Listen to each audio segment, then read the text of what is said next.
सबसे पहले तो आप यहाँ पर आए हैं मेरी बात सुनने के लिए, मुझे मेरी बात कहने का अवसर दे रहे हैं, इसके लिए आपका धन्यवाद। देखिए, हम कोनो नेता हैं ना, हम कोनो मंत्री विधायक तो हैं नहीं, हम तो मुखिया सरपंच भी नहीं हैं, साधारण परिवार के लड़के हैं। साधारण यही बिहार के सरकारी स्कूल से पढ़कर निकले। माता पिता का आशीर्वाद रहा है, ऊपर वाले की कृपा रही है, कुछ जीवन में हासिल किया है। जब समाज की नजर में बहुत कुछ मिल गया तो कभी ये सोचा कि अगर भगवान ने मुझे ये बुद्धि शक्ति दी है तो मुझे कुछ ऐसा करना चाहिए जिससे लोगों की जिंदगी बदले। 10 बरस तक बहुत बड़े बड़े नेताओं के साथ, दलों के साथ मैंने काम किया है। जिसका हाथ पकड़े सब जीत गया, लेकिन नेताओं के साथ, दलों के साथ बहुत करीब से रह के इस चीज को अनुभव भी किया कि नेताओं के, दलों से के जीतने से जनता नहीं जीतती है। रउआ हमरा बुझाला कि हमार नेता जीत गइलन, हमार दल जीत गइल। जे जीत गइल वो जीत के ऊपर चल गइल। आपके और आपके बच्चे की किस्मत, उसका भविष्य तो आपके ही हाथ में है। अगर आप पराक्रम नहीं करेंगे, आप परिश्रम नहीं करेंगे, अगर आप सही कदम नहीं उठाएंगे तो आपकी जिंदगी नहीं बदलने वाली है, जीत कर चाहे कोई जाए। इसीलिए उस काम को छोड़े। बहुत आदमी के बुझाते नहीं कि वो काम के छोड़नी का है। छोड़े इसलिए कि भाई उससे तो कोई फर्क पड़ नहीं है, उससे तो नेता जीत रहा है, जनता तो जीत नहीं रही है। और 1 साल तक उस काम को छोड़ने के बाद घर पर बैठकर ये सोचते विचारते रहे कि क्या करें, कैसे करें। और सब सोचने विचारने के बाद ये तय किया है कि बिहार में आएंगे और यहाँ पर समाज की मदद से एक नई राजनीतिक व्यवस्था बनाने का प्रयास करेंगे। ये जो जन सुराज है, ये दल बनाकर चुनाव लड़ने का अभियान नहीं है, ये सामाजिक आंदोलन भी नहीं है। ये आंदोलन और क्रांति किसी को कुर्सी से हटाने के लिए नहीं है। ये समाज को जगाने का अभियान है। ये बताने का अभियान है कि अगर आप अपनी समस्या और अपने बच्चों के भविष्य पर वोट नहीं कीजिएगा तो जीवन में कभी आप अपनी जिंदगी को सुधार नहीं पाइएगा। देखिए, बिहार में इतना गरीबी बा। 50 वर्ष पहले भी हमने के देश के सबसे गरीब और पिछड़ा रही जा, और 50 वर्ष से आपने सब जुगत लगा लिया। हर तरह के नेताओं को, हर तरह के दल को आपने वोट दे के देख लिया। बिहार की दुर्दशा सुधरिए नहीं रही है। आज भी बिहार देश का सबसे गरीब, सबसे पिछड़ा, सबसे ज्यादा भूखमरी, बेरोजगारी और अशिक्षा वाला राज्य है। आपने, हमने वर्षों तक कांग्रेस को वोट दिया। उसके बाद गरीब के बेटा लालू यादव 15 साल यहाँ मुख्यमंत्री रहे। 17 साल से हम लोगों ने पढ़े लिखे नीतीश कुमार को भी वोट दिया है। 9 बरस से मोदी जी भी प्रधानमंत्री बाड़न, लेकिन बिहार के दशा सुधरते नहीं थे। जैसे पुरान रोग होला रहा, पकड़ में ही ना आवे कि काहे नहीं के सुधरत, काहे नहीं के ठीक होगा, तो वह दशा बिहार के बाद। तो हम चले हैं देखने, समझने कि आखिर कोई तो रास्ता होगा बिहार को सुधारने का। पहली बात आप समझिए कि बिहार में इतनी गरीबी है क्यों। बिहार में इतनी गरीबी इसलिए है कि गरीबी से निकलने के लिए जो 3 रास्ते हैं, वो तीनों रास्ते लोगों के लिए बंद हैं। गरीबी से रउआ कैसे निकल सकीला? अगर रउआ घर में कोई पढ़ लिख जाई, बाल बच्चा अगर पढ़ लिख जाई, ओकरा नौकरी मिल जाई तो रउआ गरीबी से निकल जाई। दूसरा रास्ता ये है कि अगर आपके पास जमीन हो खेती योग्य, तो आप खेती किसानी करके गरीबी से पार पा सकते हैं। और तीसरा रास्ता ये है कि अगर पढ़ाइयों नहीं खे, जमीनों नहीं खे, पैसा होके, तो दुकानदारी, रोजगार, उद्योग करके आप आगे बढ़ सकते हैं।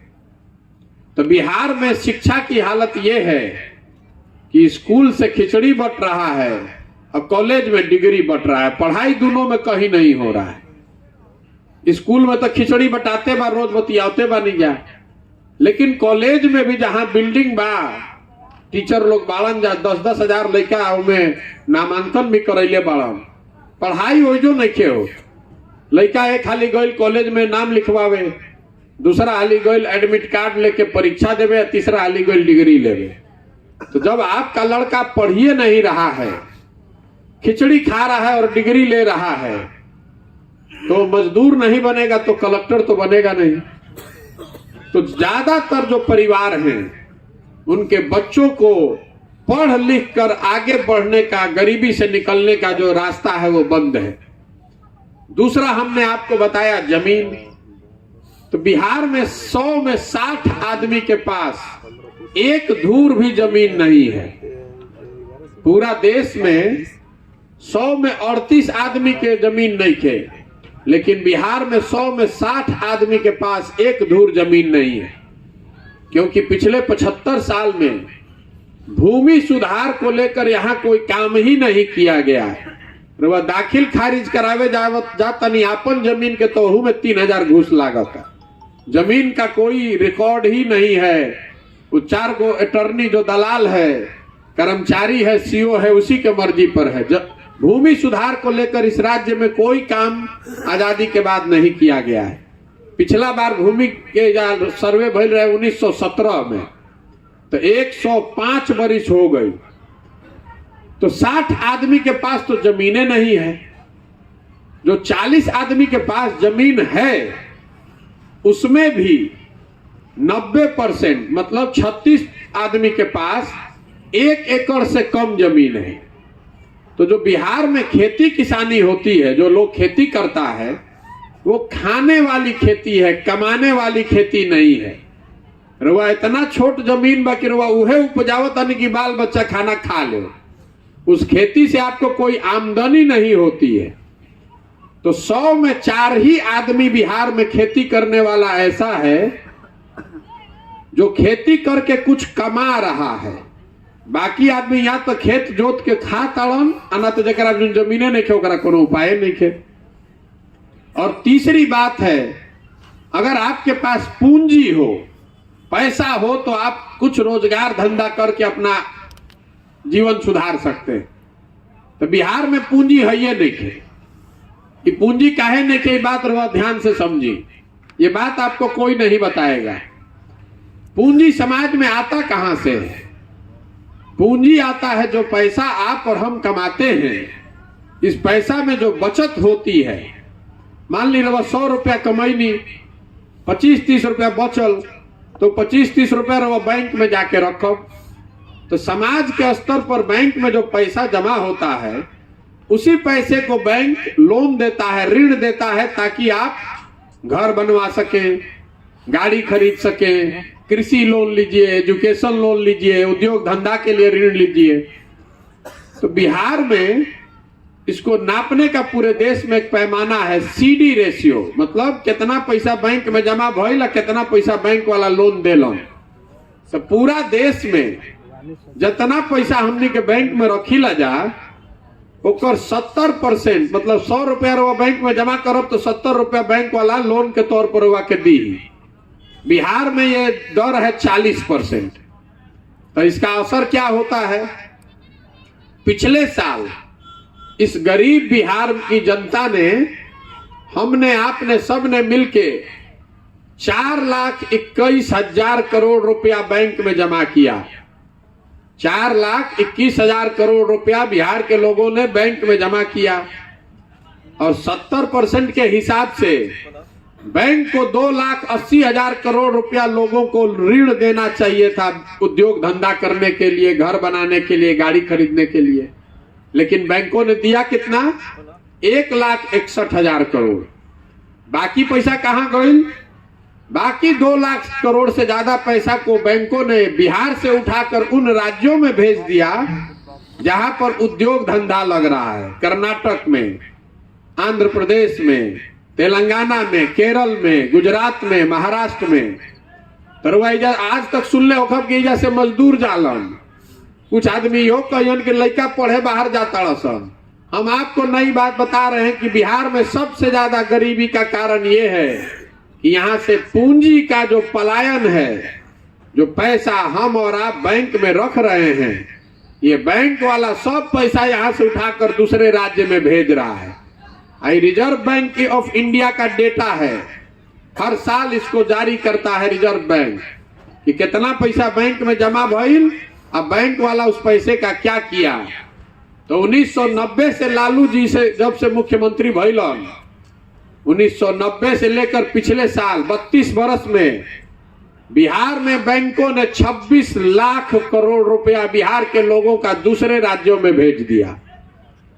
के कोई ना बतैले हुई पहले, आप बताइए, आपके पास पढ़ाई का सुविधा है नहीं, जमीन आपके पास है नहीं, और जो भी आप मजदूरी खेती करके 2 रुपया बैंक में जमा कर रहे हो, पैसा बैंक यहां से उठाकर भेज रहा है उन राज्यों में जहां उद्योग धंधा लग रहा है। तो आप गरीबी से निकलिएगा कैसे? रवा कतनो मेहनत कर ली, कोई सरकार बना ले, कतनो सरकार योजना ले आओ, आप यहां से गरीबी से नहीं निकल सकते। यही से रवा देखा था नहीं, पीढ़ी दर पीढ़ी जो मजदूर रहे कर लड़का फिर मजदूर बा, उसका लड़का फिर मजदूर है।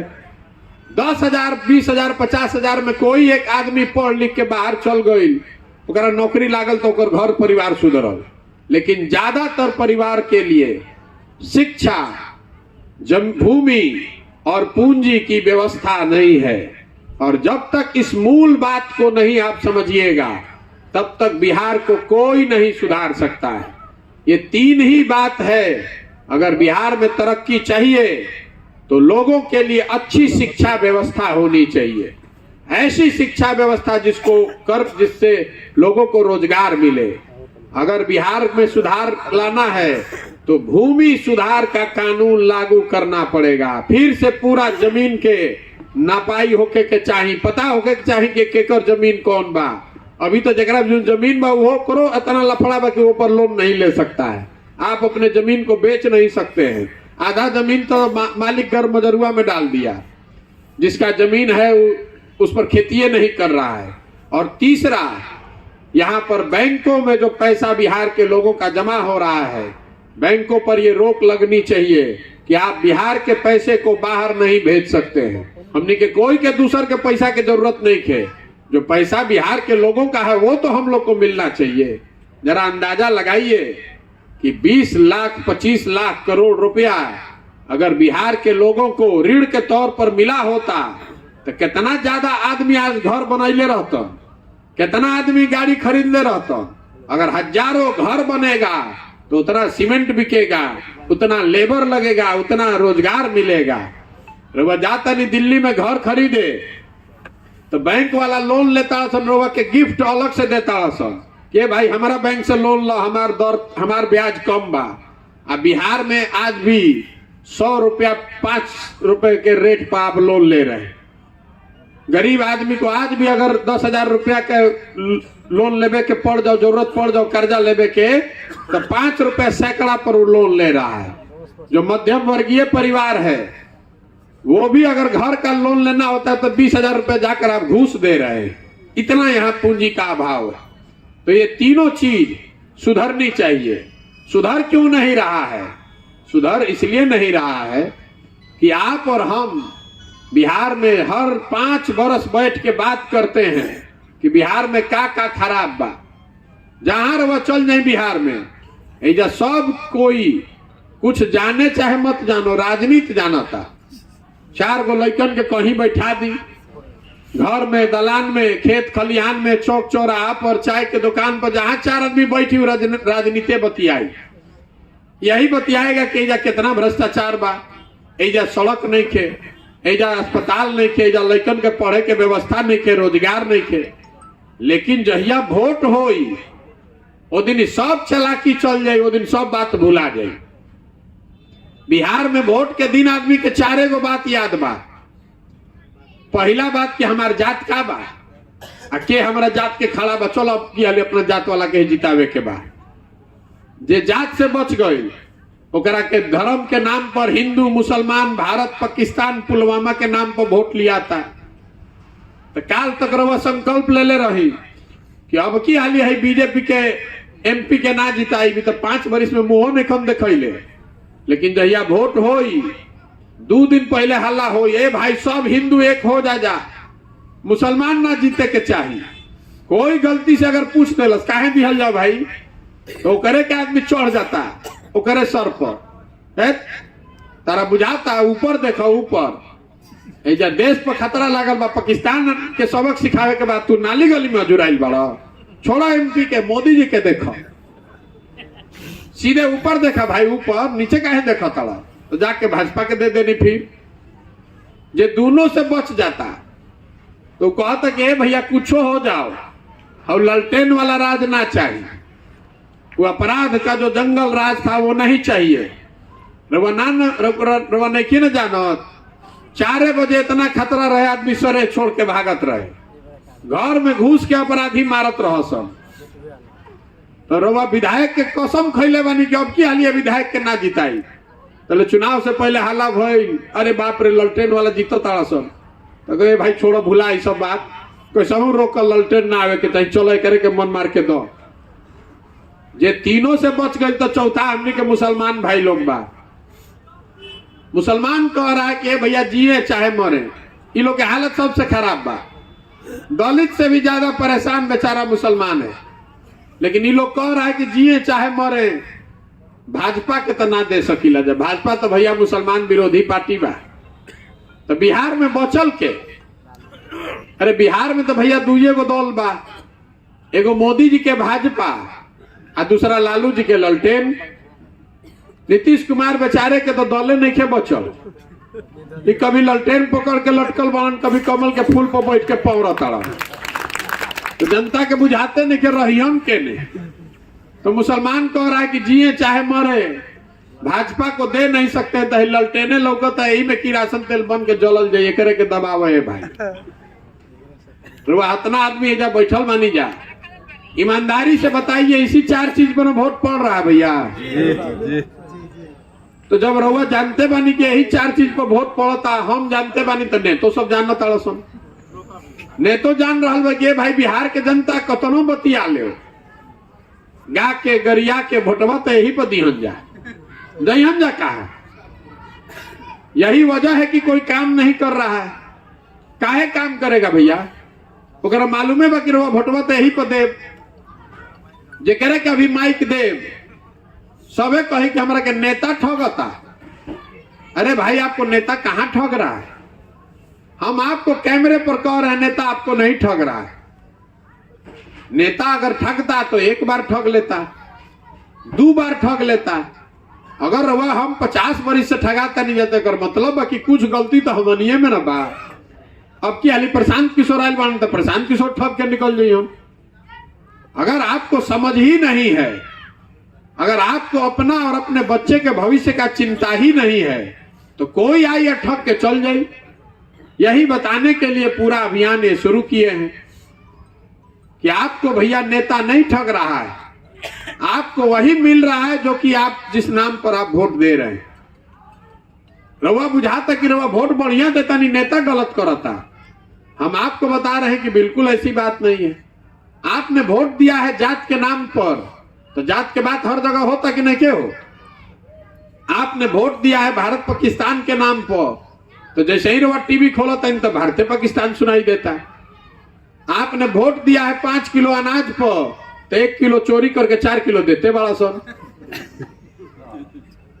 रवा वोट दिले बानी राम मंदिर पर, तो राम मंदिर बनिए रहल बा। रवा वोट दिले बानी गुजरात के विकास खातिर, तो राउर लड़का जाके सूरत में मजदूरी करते बड़ा सन, वजह फैक्ट्री लागते बा। अरे जो वोटवा दीजिएगा वही ना पाइएगा, बोइएगा बबूल तो आम कहां से खाइएगा। आपने बिहार में फैक्ट्री लगाने के लिए तो वोट दिया नहीं है। आप तो गुजरात में बुलेट ट्रेन बनता, ये देख के रोज सीना पीटता नहीं आप कि वाह बहुत बढ़िया देश के विकास हो गई। तो आप अगर गुजरात के बुलेट ट्रेन को देख के देश का आत्मगौरव समझ रहे हैं और वोट उसी नाम पर दे रहे हैं, तो आपका लड़का तो गुजरात में जाके मजदूरी न करेगा। देखिए 14 में हम ही मोदी जी के प्रचार करत रही, या जितना मोदी जी के भक्त बाड़न वोट देवे वाला, सबे दिले हुई 12 में 13 में हम बिहार यूपी में आयल रही, आधा से ज्यादा आदमी के तो मोदी जी के नाम ना मालूम रहे। अब आदमी आज हमारा से लाठी डंडा करे के तैयार बा के तारा पता बा मोदी जी से देश के विकास होई। चलो भाई होई के मुंह जोर से बहस करे जाए, मोदी जी से देश के विकास हो ताकि ना वो छोड़ दिए। आप बिहार के रहने वाले हैं, मोदी जी के आने से बिहार का विकास हुआ कि नहीं इसको छोड़ दीजिए। मोदी जी ने बिहार के लिए कुछ किया कि नहीं किया इसको भी छोड़ दीजिए। 9 वर्ष से मोदी जी मुख्य प्रधानमंत्री हैं और आपको खुली चुनौती दे रहे हैं। अगर 9 वर्ष में मोदी जी ने बिहार के विकास के लिए एक बैठक किया हो, आप हमको उसका प्रमाण दिखा दीजिए, पेपर का कटिंग दिखा दीजिए और हम कल से मोदी जी का झंडा लेकर चलने को तैयार हैं। इस आदमी ने 9 वर्ष में एगो बैठक तक नहीं किया है और फिर आप उछल उछल के जाके कमल को वोट दीजिएगा, तो दोष आपका नहीं है तो मोदी जी का है।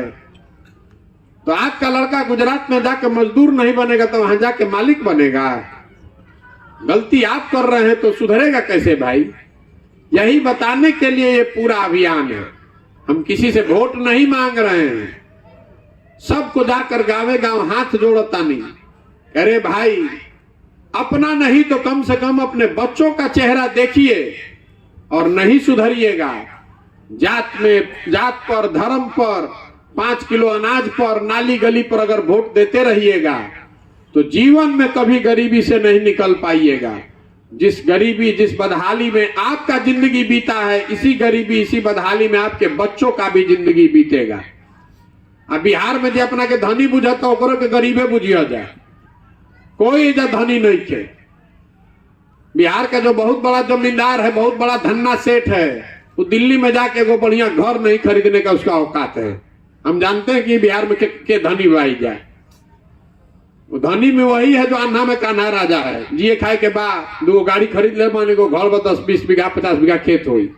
ये धन नहीं है। देश कहां का कहां चला गया। अगर बिहार अलग से देश होता तो दुनिया में 6वां सबसे गरीब देश होता है। भारत में ना, पूरा दुनिया में सबसे 6वां गरीब देश होता ये। हम अफ्रीका में काम के लिए बानी 5 बरिस।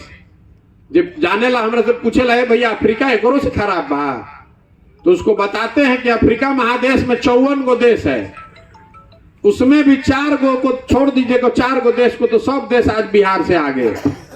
हमने के इतना दुर्दशा बा, लेकिन बिहार के आदमी के सुधरे के नहीं खे।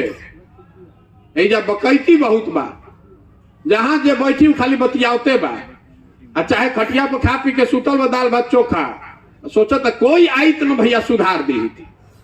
हम चलो तनी पैदल, जे करे के दे दी माई, बड़का भाषण दी, शिक्षा व्यवस्था भैया सुधारी, यही से सुधार हो। मान लो भाई शिक्षा व्यवस्था से सुधरी तो सुधार हो जाए ना। आपसे पूछ रहे अगर शिक्षा को सुधार दिया जाए तो बिहार में सुधार हो जाएगा ना? अरे जो पूछ रहे हैं वो बताइए, बिहार में शिक्षा व्यवस्था सुधारना चाहिए ना? तो हतना आदमी कहता कि हाँ भैया शिक्षा व्यवस्था तो सुधरे के चाहिए, तो रउआ अपना अपना लइकन के नाम पर तनी संकल्प लेके बोली तो कि जीवन में कहिया शिक्षा पर वोट देले बानी? कभी दिया बा वोट शिक्षा पर? तो देख ही रहो कष्ट के का कारण है। कोई मजबूरी नहीं है, कष्ट का आपका यही कारण है।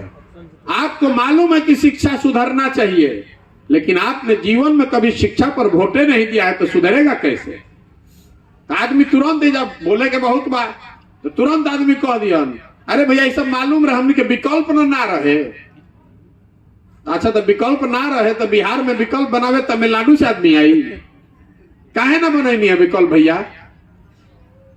फिर आदमी कहते कि भैया रउआ ऐसा आदमी कोई ना रहे, रउआ आ गई बनी, अब रउआ संगे चलल जाई। हम चलत आदमी कहता कि रउआ आगे आगे चली, एकदम पीछे से हमने के बानी जाए। तो हम रोज हाथ जोड़ के कहता नहीं आदमी के, ए भाई हमारा संगे मत खड़ा होकर। अरे जो समाज के लोग अपने साथ नहीं खड़े हैं, अपने बच्चों के साथ नहीं खड़े हैं, आप हमारे साथ क्या खड़ा होइएगा? आप हमको इतना बुर्बक पूछते हैं। आदमी है भैया चली ना चली, हम एकदम रउआ संगे बानी जाए। आप किसी के साथ चलने के काबिल नहीं है, आप तो अपने बच्चे के साथ नहीं खड़े हैं भाई। रउआ जौने गांव में चल जाई, कौनो गांव में स्कूल में पढ़ाई नहीं के हो, आपका लड़का खिचड़ी खाकर रोज आ रहा है, और वही नहीं बुझात कि राउर लड़का जब पढ़त नहीं के खिचड़ी खाता तो मजदूर ना बनी तो कलेक्टर बनी। और जहां गांव में चले जाइए आदमी यही कहता है, भैया पढ़ाइए नहीं के हो। तो रउआ हमारा के एगो पेपर के कटिंग दिखाई कि बिहार के 40,000 गांव में किसी एक गांव में 10 आदमी भी स्कूल में जाके धरना पर बैठा हो कि भैया जब तक पढ़ाई ना हो तब तक ना उठल जाए। कोई गइल बा भैया? किसी को नहीं जाना है। शिक्षा पर भाषण देवे क्या? अरे बाप रे बाप, एक एक घंटा आदमी बोल दी हो तो सुधरी कैसे? वही गांव में कोई नाचे वाला चल आओ, भोजपुरी गाना बाजे लागो, पूरा गांव टूट जाए। शिक्षा रवा एगो चाट लेके चल जाइए, एगो चॉकलेट लेके चल जाइए, पूरा गांव में टूट पड़ी। और आपके बच्चों का भविष्य बिगड़ रहा है तो उसको आपको इतना नहीं फुर्सत है कि घर से उठ के जाएं, स्कूल में बैठे, जाके मास्टर साहब का घेराव करे कि काहे नहीं खजा पढ़ावत भाई। मास्टर साहब के कुछ आवे चाहे ना रहुआ, अपना और से तो प्रयास करे के चाहिए। तो हर आदमी यही चाहता है कि कोई आए या सुधार देता, तो नहीं हो सकता है। इसीलिए हमने दल नहीं बनाया है। दल बना लेंगे तो यही समाज फिर हम ही को कहेगा, अरे ये न जान गई न दले न बनावे आइल रहो। हम ही को समझा रहा है, अरे बुझाता कुछ लेबे चाहता हूं। अरे भाई का तारा बिजुन के लेबे आइल बानी? कुछ तारा बिजुन नहीं थे, आपके पास कुछ नहीं है, फिर भी आपको लग रहा है कि आपसे कोई कुछ लेने आया है। क्या लेने आया है भाई? आपको जगा रहे हैं, हाथ जोड़ रहे हैं कि जगिए, अपने बच्चे के लिए जगिए, अपने बच्चे को अच्छा कपड़ा पहनाने की स्थिति में पहुंचिए, अपने बच्चे के पढ़ाई की चिंता कीजिए। ये पुलवामा, पाकिस्तान, चाइना करे से हमनी के लड़कन के जिंदगी ना सुधरी। आदमी कहते कि ये जा भैया नेता बहुत न जात पात के राजनीति करता हूं। हम एकमात्र आदमी है रोज कैमरे पर कहते हैं कि बिहार का नेता कोई जाति का राजनीति नहीं कर रहा है। देखिए जब प्रोवा से पूछल जाए कि जात के राजनीति क्या करता बिहार में, तो आदमी कहें कि लालू जी कितना जात के राजनीति करता हूं। हम आपको बता रहे हैं लालू जी जात का राजनीति नहीं करते। लालू जी अगर जात का राजनीति करते तो ये न कहता कि भैया यादव समाज का आदमी ही बिहार का नेता होगा, और सब आदमी तुम लोग बिहार के जितने यादव जी आप लोग भाई लोग हैं, आप लोग हमको वोट दीजिए। लालू जी नहीं कम कहत, लालू जी ये कह रहे हैं कि हमारा लड़का बिहार का नेता होगा और सब यादव जी लोग आप लोग हमको वोट दीजिए। जात के राजनीति कहां भैली? तो परिवार के राजनीति भैला, अपन बेटा के राजनीति होता, अपन स्वार्थ के राजनीति होता। जात में तो रउआ जुड़ाई बानी। लालू जी को अकेले बाड़न। मांझी जी कहता कि हम रहब, हमार लड़का रही, कुल भूया लोग के लोग हमरा के वोट दो जा। कोई पंडित के नेता हो गए तो वो कहता कि हम रहब, हमार लड़का रही, कुल पंडित जी लोग हमरा के वोट दो जा। यही हाल राजपूत का है, यही हाल कुशवाहा का है, यही हाल महादलित का है, यही हाल मुसलमान का है। अरे नेता तो अपनी चिंता कर रहा है, अपने लड़के की चिंता कर रहा है। आप जात में अजुराए हैं। नेता जात का राजनीति नहीं कर रहा है। वो जात का राजनीति करता है तो कम से कम जौना जात के आदमी नेता हो गई, वो जात के तो कल्याण हो गई रही। सारा मुसहर भाई लोग के या ठीक हो गई रहता। मांझी जी रहन 1 साल मुख्यमंत्री, एगो मुसहर के घर में जाके देखिए ना, उसको तो एगो खटिया तक नहीं है बेचारे के। तो जात में तो आप अजुराए हैं, जात में नेता नहीं अजुराया। इसीलिए हमने दल नहीं बनाया। ये पूरा जो अभियान है, ये दल बनाने का अभियान नहीं है, ये आपको बताने का अभियान है कि भैया रउआ दल चाहिए तो आप खड़ा होइए, दल बनाइए। गांधी जी ने देश को आजाद कैसे कराया? गांधी जी दल बना के वोट लेके आजाद करेलन। गांधी जी ने समाज को जगाया। आगे आगे गांधी जी चले, पीछे से पूरा समाज चला, तब न देश आजाद हुआ। तो अगर बिहार को गरीबी से, भ्रष्टाचार से, बेकारी से आजादी दिलाना चाहते हैं तो आपको कंधा लगाना पड़ेगा, आपको खड़ा होना पड़ेगा, अपने और अपने बच्चों के लिए खड़ा होना पड़ेगा। और नहीं होइएगा तो कोई इसको सुधार नहीं पाएगा। तो पदयात्रा का ये उद्देश्य है कि जब पूरा पदयात्रा खत्म हुई तो गांव, शहर, कस्बा, देहात से हर उस आदमी को ढूंढ कर जिसको निकाल लेंगे जो कहेगा कि ना भैया इन व्यवस्था में कंधा लगावे के बाद। जब खत्म हुई तो सबके एक साथ बैठावल जाई, सब लोग मिलकर तय करी कि दल बनावे के बाद तो बनी दल, लेकिन अगर दल बना तो दल प्रशांत किशोर का नहीं होना चाहिए, किसी व्यक्ति का नहीं, किसी जाति का नहीं, किसी परिवार का नहीं। वो दल होना चाहिए बिहार के उन सारे लोगों का जो लोग मिलकर इसको बनाएं और आगे मिलकर चलाएं, तब न सुधरेगा। यही पूरा प्रयास है। तो रउआ बताएं, प्रयास होके के चाहिए कि ना होके के चाहिए? प्रयास ये होना चाहिए कि नहीं होना चाहिए? तो आपसे अभी एगो वोट करवाएंगे, सबको जवाब देना है हाथ उठा के। जरा ना बोले के हुई ना बोली, जरा हाँ बोले के हुई हाँ बोली। पिछले 30-40 सालों में आपने हमने बिहार में जिसको भी वोट दिया है, किसी ने बिहार और बिहार के बच्चों की चिंता नहीं की। जिस राज्य बिहार को न सुधर पाने वाला राज्य मानकर ज्यादातर राजनीतिक दलों ने, नेताओं ने छोड़ दिया है, उसको सुधारने का जिम्मा बिहार के लोगों का है, क्योंकि ये आपके और आपके बच्चे के भविष्य का सवाल है। तो आप बताइए कि अब बिहार को सुधारने के लिए बिहार की जनता को मिलकर अपना विकल्प, जनता का विकल्प बनाना चाहिए कि नहीं बनाना चाहिए? सबके हाथों ना उठिए, बन जाए बिहार। अरे हाथ तो उठाइए, हाँ कि ना? बिहार के लोगों को मिलकर दल बनाना चाहिए कि नहीं बनाना चाहिए? बनाना चाहिए ना भाई। तो आदमी कहता कि अच्छा मान ली कि दल बन जाये तो बहुत ज्ञान देता नहीं, चुनाव कैसे जीतल जाये? हमने जो पैसा है नहीं के, साधन है नहीं के, इतना बड़ा बड़ा दल बा, कोई MY बनैले बा, कोई PY बनैले बा, कैसे लड़ल जाये? मोदी जी आवता 3 गो हेलीकॉप्टर से, कितना उनका भी संगठन बताओ, चुनाव कैसे जीतल जाये? तो ये भी आपको बताने आए हैं। देखिए, लोकतंत्र में जो जनता है, आप हनुमान हैं, जैसे हनुमान जी अपन शक्ति भुला जात रहन, वैसे ही बिहार के जनता अपन शक्ति भुला गई बा। अरे राजा वो बनता है जिसका बटन आप दबाते हैं, आप में वो ताकत है। एक बार जनता खड़ी हो जाए, एक बार रउआ संकल्प ले ली कि वोट जात पर नहीं, धर्म पर नहीं, 5 किलो अनाज पर नहीं, नाली गली पुलवामा चाइना पर नहीं, वोट पड़ेगा सिर्फ 2 बात पर, जो हम लोग के बच्चों के शिक्षा हो और सबको रोजगार हो। शिक्षा और रोजगार होगा तो बाकी सब समस्या का समाधान अपने आप धीरे धीरे होने लगेगा। जिस दिन आप ये संकल्प ले लीजिएगा तो जन बल के आगे कोई बल नहीं है। हम 10 बरस से चुनाव कराते हैं, बड़ा बड़ा दल और नेता को हवा होते देखें। जनता एक बार खड़ी हो जाए तो कोई समीकरण टिकने वाला नहीं है। अजय हमरा के जानता, ओकरा मालूम बा कि प्रशांत किशोर के और कुछ आवे चाहे ना, चुनाव लड़ावे आवेला। वो काम छोड़ दिए हैं, लेकिन वो विद्या भुलाए नहीं है। ये पदयात्रा खत्म हो जाइए, जकरे के समाज चुन के निकाली अपना बीच से, वो गरीब हो, अमीर हो, अगड़ा हो, पिछड़ा हो, हिंदू हो, मुसलमान हो, महिला हो, पुरुष हो, जिसको भी समाज अपने बीच से चुनकर निकालेगा, उसी के पीछे अपनी पूरी ताकत, शक्ति, पैसा, बुद्धि सब लगाएंगे और आपके सहयोग से, समर्थन से उसको जिता कर लाएंगे। बिहार तब सुधरी जब हजारों नए लड़कों को वार्ड सदस्य में जिता कर लाया जाए, जब 5000, 6000 अच्छा आदमी मुखिया और सरपंच बने, जब सैकड़ों अच्छे लोग जिला परिषद और प्रमुख जीतेंगे, जब 100-150 अच्छा आदमी विधायक बनेगा, तब न बिहार सुधरी। खाली मुख्यमंत्री बदलने से, प्रधानमंत्री ऊपर देख के वोट देने से बिहार ना सुधरी। पूरा व्यवस्था में घुन लग गया है, नीचे से लेके ऊपर तक सब लूट मचा हुआ है।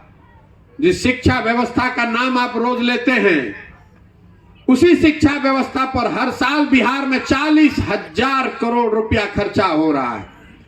40,000 करोड़ रुपया खर्चा करके 40 को भी लड़कन के हमने का नहीं खींचा पढ़ावो।